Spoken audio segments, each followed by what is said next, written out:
My name is Holden and my essay is The Inner Compartment of His Mind, Ontological Rebirth in Flannery O'Connor's Everything That Rises Must Converge.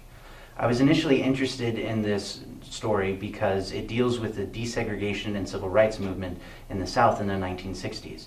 And I was interested in looking for parallels between that movement and the Black Lives Matter movement of today, and also my personal experience as a former missionary in West Africa. However, as I researched this story, what I realized is that just as important as race and politics were for the story, I realized that more fundamentally and just as crucially, the story was trying to help us understand what is identity and how does it help us understand our responsibility to one another. To do this, the story introduces us to the character of Julian. Julian is a college graduate who still lives with his mother and is trying to reconcile his family's past as former slave owners with his new sense of idealism and belief in desegregation and racial equality. This reconciliation takes place during a bus ride where Julian helps his mother go to the YWCA. And on this bus ride, we realize that Julian's idealism and belief in racial equality is mostly disingenuous.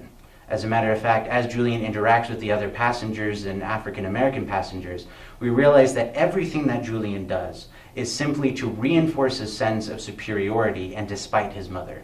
It even comes to the point where Julian lacks any true sense of identity or free will, because everything he does is reactionary. He only does these things in order to reinforce his worldview and to feel secure.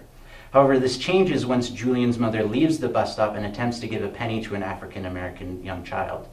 When Julian's mother does this, the mother of the child sees this and is outraged by this act of condescension and strikes Julian's mother to the ground. After a moment of delirium, Julian's mother dies. And for the first time, Julian reacts selflessly. Julian cries out to his mother, runs to her, and then runs out into the darkness to seek how he can help her. This is Julian's rebirth.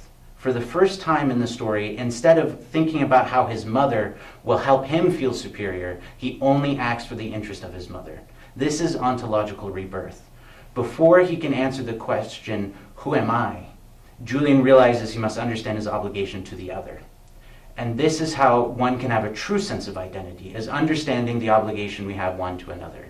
In this turbulent moment of history, and as we try to understand our place in it, we must first understand what we owe to one another before we can answer the question, who am I?